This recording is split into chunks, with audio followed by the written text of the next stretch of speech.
Hello সবাইকে, কেমন আছো তোমরা সবাই? আশা করছি সবাই খুব বেশি ভালো আছো। তো আজ তোমাদের স্বাগত আমার একটি নতুন ক্লাসে। আর আজকের ক্লাসটা একটু স্পেশাল ক্লাস, কারণ আজকে আমরা নতুন আরেকটা অধ্যায় শুরু করতে যাচ্ছি, একটা নতুন ভাবে শুরু করতে যাচ্ছি। সো আমরা একটা নতুন অধ্যায় শুরু করব, অর্থাৎ চতুর্থ অধ্যায় কাজ ক্ষমতা শক্তি। আমি কিন্তু অলরেডি দ্বিতীয় তৃতীয় অধ্যায় পড়িয়ে ফেলেছি, বাট তোমরা যদি এখন মানে না দেখো না বুঝো কিভাবে বুঝবে ব্যাপারটা, ঠিক না?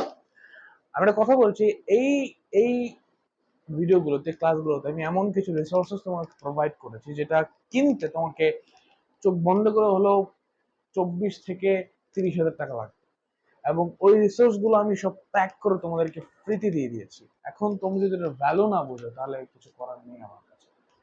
অ্যান্ড আমি তোমাদেরকে এত সুন্দর সুন্দর ফ্রি ক্লাস দিচ্ছি, সুন্দর কন্টেন্ট দিচ্ছি যেটা তোমাদের দেখা প্রয়োজন, এবং দেখে দেখে তুমি যদি শিখতে পারো তোমার খুব বেশি কাজে লাগবে। কিন্তু তোমরা আমাকে সাপোর্টও করছো না, ভিডিওতে লাইক সাবস্ক্রাইব কিছু করছো না, তোমরা দেখছো না, তোমাদের মানে এটা ভালো হচ্ছে না তোমাদের সাথে, যেটা খুব খারাপ হচ্ছে। আমি কথা বলি, এই যে ক্লাসগুলো করাচ্ছি এই ক্লাসগুলো ধৈর্য সহকারে দেখো, দেখো ক্লাসগুলো কতটা রিলেটিভ, কতটা ভালো, এই ক্লাসগুলো কতটা মানে খুব খুব বেশি ভালো। আমি আমার নিজের প্রশংসা করতে পারবো না, বাট আমি বলছি যে ক্লাসগুলো খুব খুব বেশি ভালো, এবং ক্লাসগুলোতে আমি খুব বেশি এফোর্ট দিয়েছি তোমাদের জন্য, এবং মন থেকে ক্লাস করি। এই সবচেয়ে বড় কথা, আমার ক্লাস করার উদ্দেশ্য তোমাদেরকে একটা বেটার কন্টেন্ট দেওয়া, তোমাদের একটা বেটার রিসোর্সেস দেওয়া, যাতে তোমরা খুব ভালোভাবে কোনো কিছু করতে পারো। তোমরা ক্লাসগুলো দেখো এবং আমাকে কিপ সাপোর্টিং মি। তো এখন চলো, এবং অবশ্যই কমেন্ট করে জানাবে তোমাদের ক্লাসগুলো কেমন লাগে, ভালো লাগে না খারাপ লাগে, এবং যদি কোনো সমস্যা হয় তাহলে কমেন্টে বলতে পারো, এবং কোথায় কোনো ভুল হচ্ছে কিনা এটাও বলতে পারো। তো আজকে আমরা চতুর্থ অধ্যায় পড়বো, অর্থাৎ আমাদের যে চতুর্থ অধ্যায়, আমরা যে অধ্যায়টা সবচেয়ে বেশি মনোযোগ দিয়ে পড়বো, it's one kind of like চতুর্থ অধ্যায়, এটার নাম হচ্ছে কাজ ক্ষমতা ও শক্তি। সেটা হচ্ছে কাজ ক্ষমতা ও শক্তি চতুর্থ অধ্যায়, এবং আজকে আমরা এটা নিয়েই মূলত কথা বলবো, কি কি হবে না হবে, বা এটার মধ্যে কোন কোন জায়গায় রিলেটিভ না এই যত জিনিস আছে সব আমরা এখানে ক্লিয়ার করবো। এর বাইরে আমরা কোথাও যাব না, কোথাও কোনো কিছু করবো না, এখানেই সব হবে যা হয়, ঠিক আছে? তো কাজ ক্ষমতা শক্তি প্রথমে মেবি আমরা কাজ দিয়ে শুরু করবো, এবং তারপর আমরা আস্তে আস্তে হচ্ছে ক্ষমতা, তারপরে দক্ষতা, হ্যাঁ, ওগুলো নিয়ে আমরা কথা বলবো। Okay, so let's do it with some fun and enjoy, এবং আমরা আজকে দেখবো যে ক্ষমতা কাজ কাকে বলে। আমি আবারও সেই রিসোর্সটাই তোমাদেরকে দিয়েছি, যে রিসোর্স গুলোকে অনেক টাকা দিয়ে কিনতে হয়, এই রিসোর্স গুলো পাওয়া খুব কঠিন। আর এই রিসোর্স গুলো অ্যাকচুয়ালি ফ্রি কন্টেন্ট না, এটা সবচেয়ে বড় কথা। এখন তুমি যদি ভ্যালুটা বুঝো তাহলেই বুঝবে, বুঝলে বুঝবে, না না বুঝলে টেস্ট পাবে। ওকে, তো চলো এখন আমরা চলো কাজ দেখি, কাজ কি, ঠিক আছে? তো এখন আমরা পড়বো হচ্ছে কাজ। ওকে, সো কাজ ব্যাপারটা কি, একটা জিনিস বুঝতে হবে। কাজ অর্থ আমরা আমরা আমাদের যে মানে বাস্তব লাইফ, রিয়েল লাইফ, আমাদের বাস্তব চিন্তাধারা, ওটাতে আমরা বুঝি কাজ কি। কোনো কিছু করার মানেই কাজ। আমি কলমটাকে হাতে ধরেছি, এটা আমাদের ক্ষেত্রে কাজ, বাট বিজ্ঞানের ভাষায় কাজের একটা সম্পূর্ণ মিনিং আছে। কাজ মানে হচ্ছে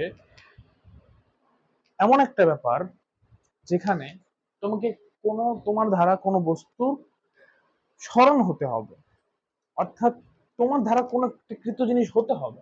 আমি কলমটাকে ধরে আছি, আমার ধারা কোনো কিছু হচ্ছে না, এটা কাজ না। বিজ্ঞানের ভাষায় কোনো কাজ না। বিজ্ঞানের ভাষায় হচ্ছে আমি কলমটাকে এইভাবে উপরে ঢিল দিয়ে নিচে আনবো, এটা কাজ। এটা তেমন কাজ না। আমি কলমটাকে এখান থেকে এখানে সরিয়ে নিয়ে যাবো, এখানে অ্যাটাচ থাকবে, এখানে সরিয়ে নিয়ে যাবো, এটা কাজ, কারণ আমি ওকে ঠেলে দিয়েছি, বলের প্রয়োগ করার সাথে আমি ওকে ঠেলে দিয়েছি, ও স্মরণ ঘটেছে, এটাই কাজ। তাহলে কাজের যে মেন ব্যাপারটা ওটা হবে হচ্ছে তোমাদের কোন কোন বস্তুর ওপর, কোন বস্তুর ওপর কোন বস্তুর উপর বল প্রয়োগের ফলে কোন বস্তুর উপর বল প্রয়োগের ফলে, কোন বস্তুর উপর বল প্রয়োগের ফলে যদি বস্তুটির স্মরণ ঘটে, যদি বস্তুটির স্মরণ ঘটে, তবে বলের তবে বল স্মরণের রূপাংশকে কাজ বলা হয়। তবে বল স্মরণের রূপাংশকে কাজ বলা হয়। ওকে, ডান। সো এটা হচ্ছে কাজ এবং এটা হচ্ছে কাজের সংজ্ঞা। কাজ কি, ক্লিয়ার। এর এর বেশি আর কোনো কাজ হবে না। কাজের আর কোনো এর থেকে ভালো কোনো সংজ্ঞা হতে পারে না। এই যে নাম্বার ওয়ান সংজ্ঞা অফ কাজ, এর বাইরে কোনো সংজ্ঞা হবে না, কিচ্ছু হবে না, ডাইরেক্ট কথা। ঠিক আছে, বুঝা গেছে? কোন বস্তুর উপর বল প্রয়োগের ফলে যদি বস্তুটি স্মরণ ঘটে, তবে বল স্মরণের রূপাংশকে কাজ বলা হয়। ব্যাস, এটার উপর আর কোনো সংজ্ঞা হতেই পারে না। তো কাজ এটা গেল, কিন্তু কাজ কত প্রকার, ঠিক না? কাজ তিন ধরনের। একটা হচ্ছে আহ, সর্বোচ্চ কাজ বা বলের দিকের কাজ, একটা সর্বনিম্ন কাজ বা বলের বিপরীতে কাজ, আর একটা হচ্ছে শূন্য কাজ। আমরা তিনটে কাজ নিয়ে পড়ি, চলো তাহলে আমরা এটা লিখতে পারি যে কাজ তিন প্রকার। কাজ তিন প্রকার। কাজ তিন প্রকার কি কি, ঠিক না? কাজটা তিন প্রকার বুঝলাম। তো প্রথম প্রথম যে কাজটা, আমাদের প্রথম কাজ, সেটা হচ্ছে সর্বোচ্চ কাজ বা বলের দিকে কাজ। এখন সর্বোচ্চ কাজ কাকে বলে এটা আমরা পরে পড়বো, এখন না। দ্বিতীয় কাজটা হচ্ছে সর্বনিম্ন কাজ।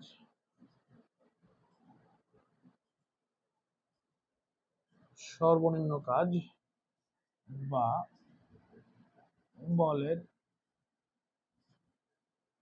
বা বলের বিপরীতে কাজ। এবং তৃতীয় হচ্ছে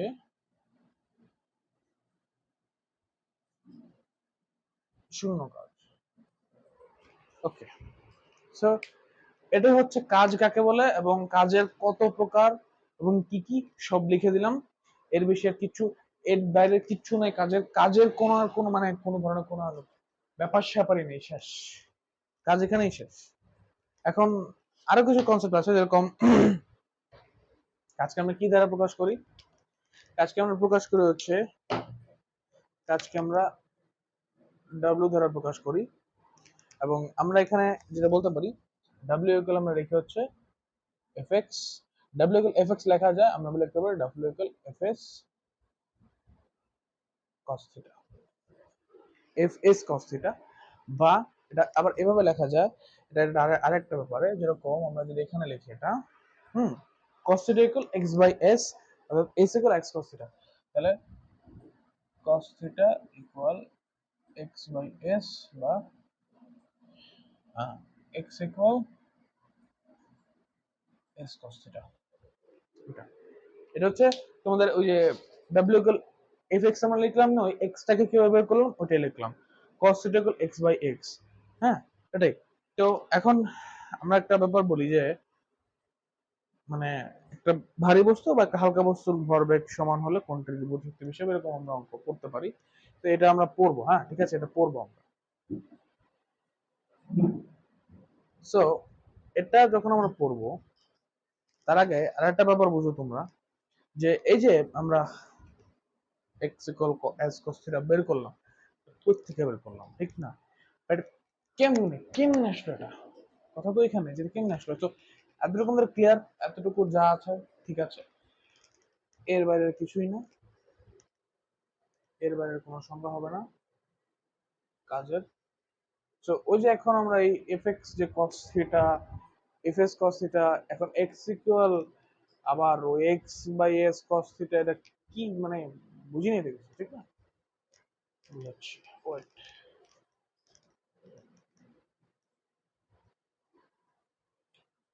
লেটস গো লেটস গো, চলো।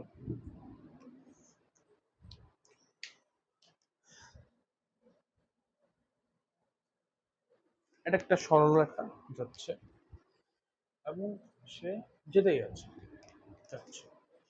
এইখানে আমরা একটা বাদ দিলাম এভাবে, এটা একটা আমরা থিটা নাম দিলাম। এখন এটাকে আমরা এস দিলাম, আর এটাকে আমরা দিলাম হচ্ছে এক্স। হ্যাঁ, তাহলে এখন বলো, আমরা এখানে কজ লিখতে পারি না, কবরে ভয় অতি। তাহলে কজ যদি আমরা হচ্ছে কবরে সাগর লবণাতি, কস সাইন কস কবরে ভয়তি, টেন তার অনুভূতি ভয়তি, ভূমি বাই অতিভুজ। এবং এই ভূমি বাই অতিভুজ যদি আমরা লিখি, তাহলে এখন দেখো এটাকে আমরা জাস্ট কস থিটাই লিখতে পারবো, কারণ এটা কিন্তু হচ্ছে ভূমি বাই অতিভুজ হচ্ছে, কারণ এটা অতিভুজ, এটা ভূমি, আর এদিক থেকে লম্ব করবো, এটা আমরা আঁকবো কেন, আমাদের তো বলে না, ঠিক না? আমরা কেন যাবো? তাহলে সেই সিম্পল কথা, cos theta equal X by S, ভূমি বাই অতিভুজ। ঠিক আছে, ক্লিয়ার? এখন চলো আমরা টুয়ার্ডস টু সর্বোচ্চ কাজ, সর্বনিম্ন কাজ, শূন্য কাজ কাকে বলে এটা জানবো। তাহলে আমাদের কাজের ধারণা কমপ্লিট হবে, তারপর আমরা কৃত কাজের ব্যাপারটা জানবো, তারপর আমরা হচ্ছে গতিশক্তির সূত্রটা দেখবো, অ্যান্ড দেন আমরা ক্ষমতা নিয়ে পড়ালেখা করব, কর্মদক্ষতা নিয়ে পড়ালেখা করব, যদি সময় পাই, যদি সময় না পাই আমরা আরেকটা ক্লাস নেব, কারণ আমাদের ক্লাস অনেক বিশাল হয় এবং আমরা ক্লাসে প্রচুর কন্টেন্ট দিই এবং হিউজ লেভেলের হচ্ছে তোমাদের নলেজ থাকে কন্টেন্ট গুলোতে। এবং ক্লাস ছোট ছোট হলেও আমরা অনেক ক্লাস দিই, সেটা জোর করে দেখবে যে 2-3 ঘন্টা হয়ে গেছে, কম দিই না আবার। ঠিক আছে,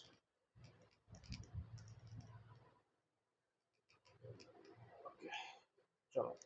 আমি তোমাদের মনে করি যে তোমরা একটানা 4-5 ঘন্টা ক্লাস করে ওই সিকিউ সলভ টলভ 100% কমপ্লিট করবে তোমরা একবারে, ওই যে ব্যাপারটা আছে না, তোমরা একদম 3-4-5 ঘন্টা একবারে করবে, ডাজন্ট ম্যাটার, কারণ ওই 3-4-5 ঘন্টা তোমরা একবারে করলে তোমাদের মাথায় কিছু ঢুকবেই না, সেটা ব্যাপারটা। কারণ তুমি একটা জিনিস বারবার দেখতেছো এবং অনেকক্ষণ লাগে তোমাকে বোঝাইতেছে, বাট আমি যদি তোমাকে এখন ভালো করে বোঝাই এবং সেটা যদি খুব কম সময় তোমাকে বুঝিয়ে দিতে পারি, ইটস ম্যাটার। এটাকে বলে টেকনিক, তোমাদের বুঝবাই তোমরা, আমি এমন ভাবে পড়াচ্ছি, এবং তুমি যদি না বুঝো কমেন্টে বলো, আমি আরো ডিটেলসে পড়াবো। আমি যে সবচেয়ে ডিটেলসে পড়াচ্ছি, আমি আরেকটু সময় নিয়ে পড়াবো। তুমি যদি আমাকে বলো তাহলে এটা আমি করবো, তোমরা বলোই না কি করবো, ধরো। চলো এখন চলো আমরা সর্বোচ্চ কাজ নিয়ে পড়ালেখা করি।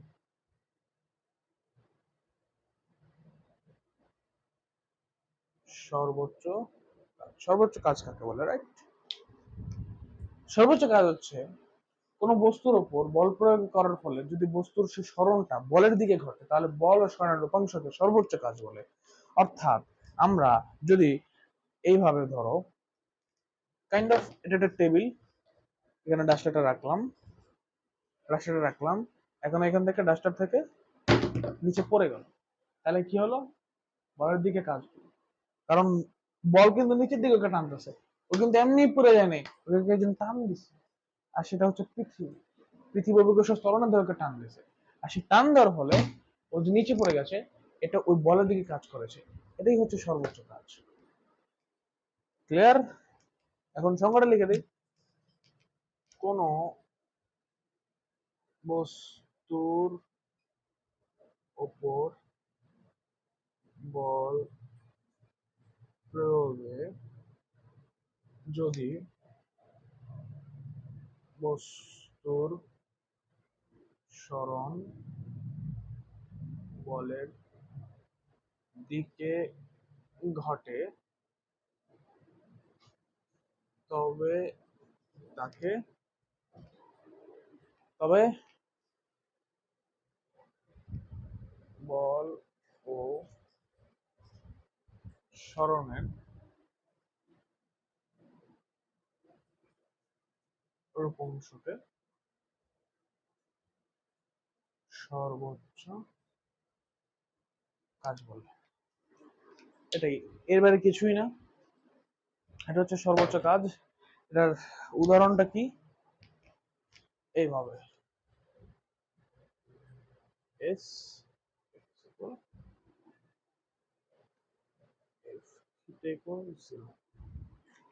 কারণ ও ওর বলটা নিচের দিকে, ও এইভাবে পড়তেছে, অর্থাৎ ও বলের দিকে কাজ করতেছে। এখন যদি আমি একটা কোনো জিনিসকে টান দিতেছি, হ্যাঁ, ও যদি আমার দিকে আসে, এটাই হচ্ছে সর্বোচ্চ কাজ, কারণ ওর সরণটা আমার দিকে ঘটেছে, বলের দিকে ঘটেছে, তার মানে ও আমাকে টান দিতেছি, ও আমার দিকে আসতেছে, অর্থাৎ বলের দিকে কাজ করতেছে, অর্থাৎ সর্বোচ্চ কাজ করতেছে। ক্লিয়ার? অর্থাৎ তুমি যদি অভিকর্ষ বলের প্রভাবে একটা ডাস্টার একটা টেবিল থেকে মাটিতে পড়ে গেল, এটাই হচ্ছে বলের দিকের কাজ। কারণ ও বলের দিকে কাজ করেছে এবং বলের দিকের কাজ করা একে বলা হয় সর্বোচ্চ কাজ। এবং সর্বোচ্চ কাজকে আমরা এইভাবে প্রকাশ করতে পারি, W equal F S cos zero. কারণ বলের দিকে কাজ হচ্ছে এবং থিটা এখানে সর্বোচ্চ থাকবে, তাই এখানে আমরা জাস্ট এখানে এফএস লিখতে পারবো, cos 0 ডিগ্রি ইকুয়াল 1। আমরা জাস্ট এখানে এফএস লিখতে পারবো এবং w ইকুয়াল এফএস দিয়ে সর্বোচ্চ কাজকে নির্ণয় করা হয়ে থাকে। ক্লিয়ার? যদি এখানে তোমরা যা পড়া বুঝে গেলে, তাহলে এবার চলো আরেকটা কনসেপ্টে চলে যাই আমরা। এটা তো ক্লিয়ার, এটা নিয়ে আর কোনো কথা হবে না। চলো আমরা আরেকটা কনসেপ্টে যাই, যেটা খুব খুব বেশি important. That is what is like what is সর্বনিম্ন কাজ। সর্বোচ্চ কাজ তো বুঝে গেলাম, ব্যাপারটা কি কি ঘটে, ঠিক না? কিন্তু কথা হচ্ছে যে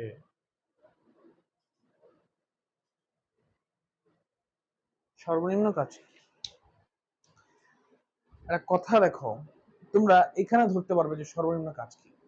সর্বোচ্চ কাজ যেহেতু আমরা বললাম যে আমার দিকে ওকে টান দিলে আমার দিকে আসলেই সর্বোচ্চ কাজ হচ্ছে, তার মানে এখানে পয়েন্টটা ধরতে পারছো তোমরা, আমার দিকে আসতেছে, তার মানে সর্বনিম্ন কাজ হবে যদি আমার বিপরীতে চলে যায়। ব্যাপারটা কি,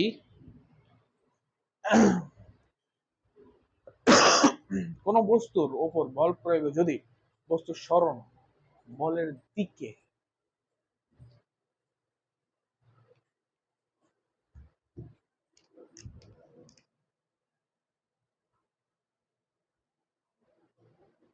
মিনিট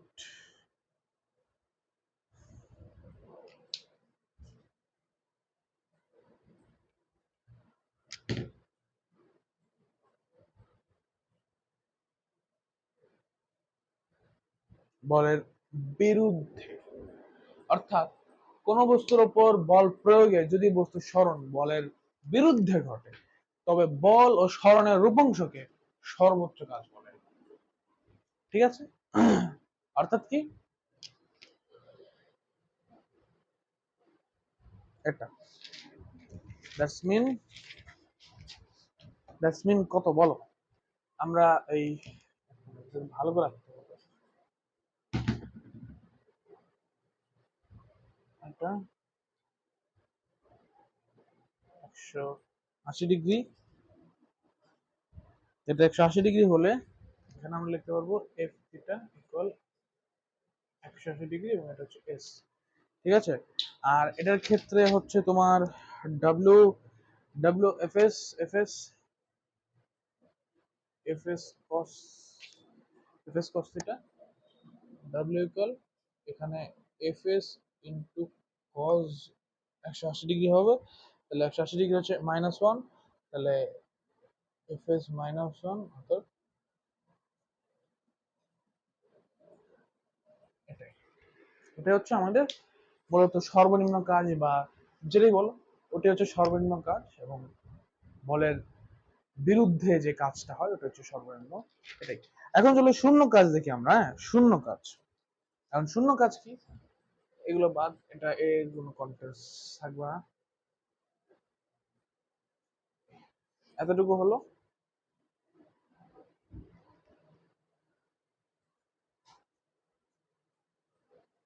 ওকে, এখন দেখো শূন্য কাজের ব্যাপারটা কি। হ্যাঁ,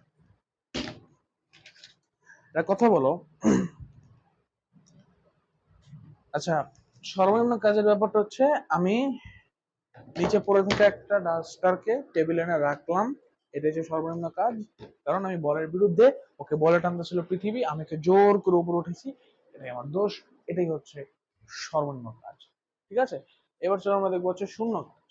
শূন্য কাজটা কি বা কেমন, এটা দেখা দরকার না যে শূন্য কাজ লিখলাম, শূন্য কাজ কাকে বলে এটা দেখতে হবে আমাদের। শূন্য কাজ বা নাল ওয়ার্ক, ওকে, এখন চলো যে শূন্য কাজ কাকে বলে। হ্যাঁ, কোন বস্তুর উপর বল প্রয়োগ করলে বস্তুটি যদি বলের প্রয়োগের দিকের সাথে 90 ডিগ্রি কোণে ঘটে তবে বল ও সরণের উপর শূন্য কাজ বলে। ওকে, অর্থাৎ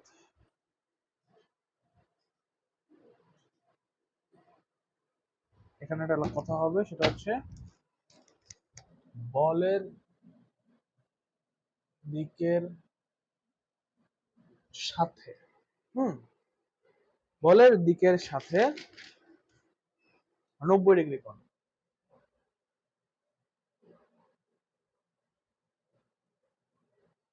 90 ডিগ্রি কোণে ঘটে তবে বল ও সরণের রূপাংশকে, বল ও সরণের রূপাংশকে শূন্য কাজ বলে। ঠিক আছে, সেটা হচ্ছে সর্বোচ্চ কাজ, সর্বনিম্ন কাজ, শূন্য কাজ এবং শূন্য কাজের একটা সংজ্ঞা দিয়ে দিই। যদি একটি বস্তুকে মাথায় নিয়ে সমতল ভূমির উপর হাঁটলে অভিকর্ষ বল দ্বারা কৃত কাজ শূন্য হয়। অর্থাৎ একটা সমতল ভূমি, অর্থাৎ আমি এখানে সমতল ভূমি, এটা আমার, আমি কোনো ওকে মাথায় নিয়ে হাঁটতেছি, তাহলে এই যে আমি যে হাঁটতেছি, হ্যাঁ ও তো আমার সাথে হাঁটতেছে এবং ওর সাথে আমাদের অভিকর্ষ ত্বরণ পৃথিবীর যে ব্যাপারটা হচ্ছে এর সাথে মাথায় হাঁটতেছি, তাহলে এই যে অভিকর্ষ ত্বরণের যে প্রভাব হচ্ছে এর ফলে কৃতকাজ শূন্য, আর কোনো কথা নাই। ঠিক আছে, কারণ ও তো মানে কৃতকাজ কোনো কাজই করতেছে না, আমি তো কাজ করতেছি, আমি হাঁটতেছি, আমি ডাইনে বাজিয়ে দিচ্ছি, ও তো জাস্ট পুশ। ঠিক আছে, এটাই। ওকে, এখন চলো আমরা শূন্য কাজের থেকে বেরিয়ে যাব। এটা যে সার্কেলটা হবে এটা হবে এরকম, মিনিট,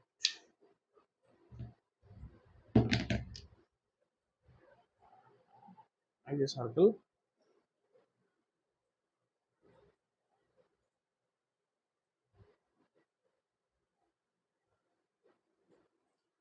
এফ লেখা যায়, ঠিক আছে। তো এটি হচ্ছে আমাদের শূন্য কাজ, সর্বোচ্চ কাজ, সর্বনিম্ন কাজ। ওকে, এতটুকু পর্যন্ত আমাদের যে কাজটা সেটা শেষ। এখন চলো আমরা আরেকটু অন্যদিকে যাব। এখন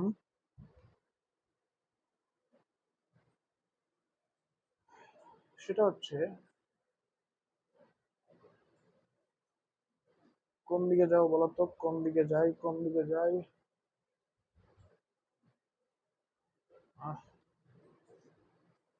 কোন দিকে যাওয়া যায়। চলো, এখন আমরা যাব কৃতকাজের ব্যাপারে, কৃতকাজ সম্বন্ধে জানতে। ঠিক আছে, সো এটা হচ্ছে আমাদের কৃতকাজ ইকুয়াল বল ইন্টু সরণ। কৃতকাজকে আমরা কি দ্বারা প্রকাশ করি? W equal F into S. ঠিক আছে, এখন আমরা গতিশক্তি,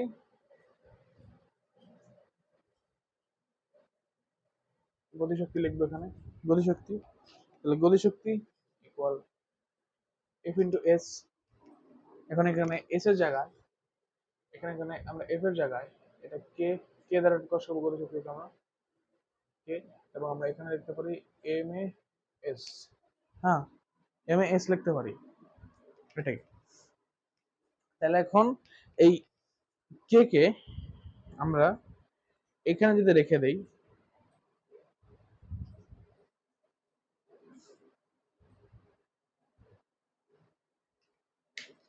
আচ্ছা কে কে যদি আমরা এখানে রাখি তাহলে okay half M B square বানাতে পারবো, আমরা জানি K equal half M B square, তাহলে কে ইকুয়াল এম এস লিখতে পারি আমরা।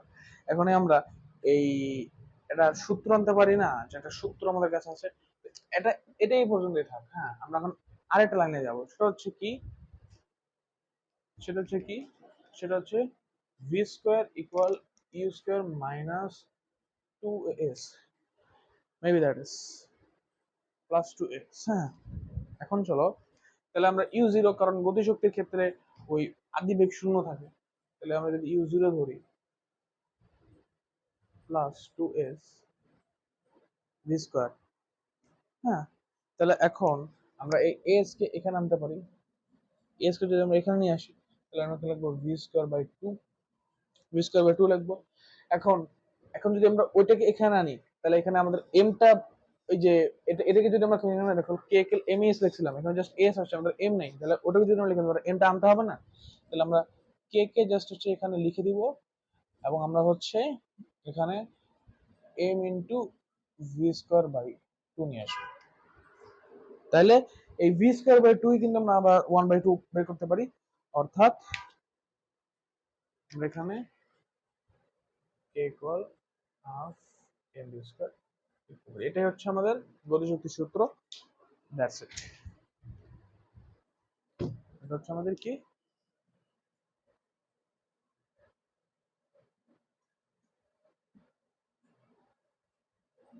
গতিশক্তির সূত্র। এটা থেকে পরে কত কত কত কাজে লাগে। এখন ভরবেগের সাথে গতিশক্তির একটা সম্পর্ক আছে, সেটা কি বলতো? ভরবেগের সাথে গতিশক্তির যে সম্পর্কটা, এটাকে আমরা দুই ভাবে লিখতে পারি। ফার্স্ট অফ অল ইজ,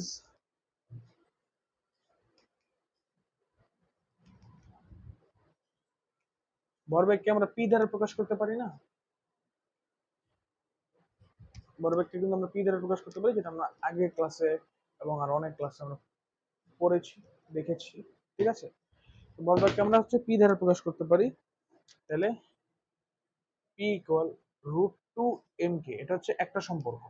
এখন আমরা এই সম্পর্কের জের ধরে, এই সম্পর্কের জের ধরে আমরা এখানে লিখতে পারি P two by P one, P two by P one স্বাভাবিকভাবে root two K two by K one. AI হচ্ছে ভরবেগের সাথে গতিশক্তির সম্পর্ক। ভরবেগের সাথে গতিশক্তির সম্পর্ক কিরকম দেখিয়ে দিলাম। ওকে ডান। এখন এটার পরে আমরা দেখব বিভব শক্তি এবং যান্ত্রিক শক্তি কাকে বলে। ঠিক আছে।